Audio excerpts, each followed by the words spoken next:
When my first young adult novel was written back in 2013, I opened a Facebook account, an Instagram account, and a Twitter account because I was encouraged by marketers to reach out to young people where I would find them, which is, of course, buried in their electronic devices. I had little to no understanding of social media and couldn't imagine how reaching out to strangers from thousands of miles away was going to help me sell more books. But I acquiesced, because I'm a can't-hurt, might-help kind of girl. With 500 million tweets being delivered to millions of followers every day, I assumed Twitter would be a fantastic place to make connections. But what I found instead is that it's like screaming into the wind. After several months, I realized I hadn't made a single legitimate connection with another living soul. And that is when I decided to start sending a simple direct message to all of my followers. It says, "Thanks for the follow. Please let me know if there is ever anything I can do to make your world a better place." That's it. And with that 140 characters, an amazing thing started to happen. People started to connect. Now, I'm going to be honest. Some of the connections I've made are ridiculous. I get daily requests for money and winning lottery tickets. I've had my fair share of marriage proposals, and some of the requests I've gotten aren't fit to discuss on stage.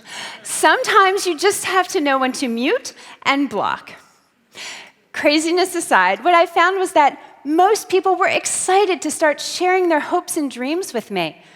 I started getting personal appeals like, "My husband was in a car accident, will you pray for him?" And appeals to take up causes like spreading awareness about human trafficking. There are simple requests like, "Will you critique my work?" and "Please like my page." And then one day, I got this reply.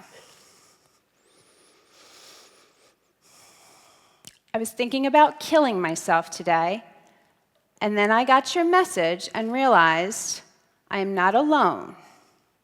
Thank you for being kind."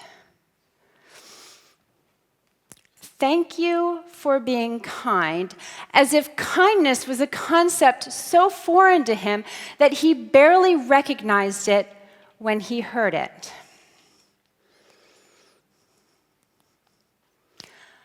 I grew up being tormented and wasn't often on the receiving end of humanitarian gestures. When I wasn't being teased for my crazy hair or pasty complexion, I was being ridiculed for not having the right clothes and for literally being the least coordinated member of my physical education class. I spent nights crying into my parents' arms, begging them not to send me to school. But in the morning, they would prod me out the door with these encouraging words. "They're just jealous because you're special. Be proud of what makes you unique." You know, celebrating our individuality has become as much a part of our culture as social media itself. And although it may be true that there is no one else exactly like me on the planet, my family says, thank God, and that I am in fact 1 out of 7 billion, I find that to be as terrifyingly isolating a concept now as it was when I was that gangly little girl. As part of a generation of people who were taught to value their individuality above all else, I say this approach is failing our children and it's failing our society. The consequences of this mentality can be seen on the nightly news with stories of bullying, school shootings, and random acts of violence. If we want to encourage peace and build bridges, instead of focusing on our differences, we need to honor and appreciate those things that make us the same. In essence, we need to teach our children to embrace the common human experience. Love, loss, friendship, fear, these are all things every human experiences in life.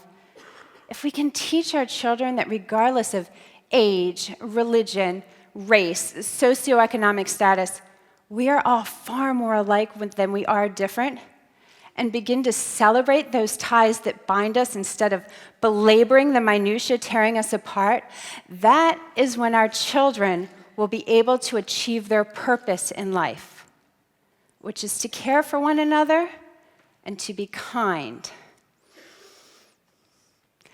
This begins with feeling vested in the lives of other people. When we focus on our differences, it's difficult to experience empathy.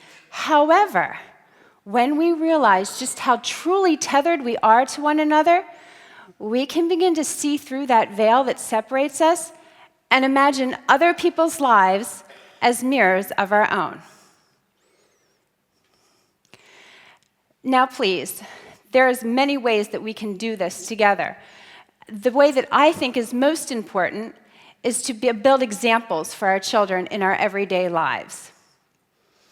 Take, for instance, the universality of the daily commute.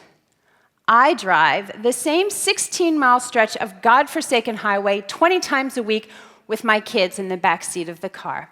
And it would be easy for me to curse every driver who cuts me off, doesn't use their blinker, or forgets to go when the light turns green, because let's face it, I have places to go, and I am probably late. But instead of raging, I try to remember that I'm not alone in this simple act of getting from point A to point B. We all need to get to work, deliver our children to school, and squeeze in a trip to the grocery store. So I propose, instead of fighting over that last parking spot at the market on your quest for bread and eggs, you can cede that spot to your fellow commuter in an act of kindness. Will it change the world? Probably not. Might it change the mindset of the fellow human being with whom you've just made a connection, or the kids who watched you do it? We can hope.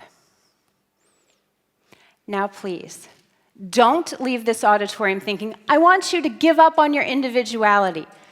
I'm only proposing that you cannot be human in isolation, but only when united with other people.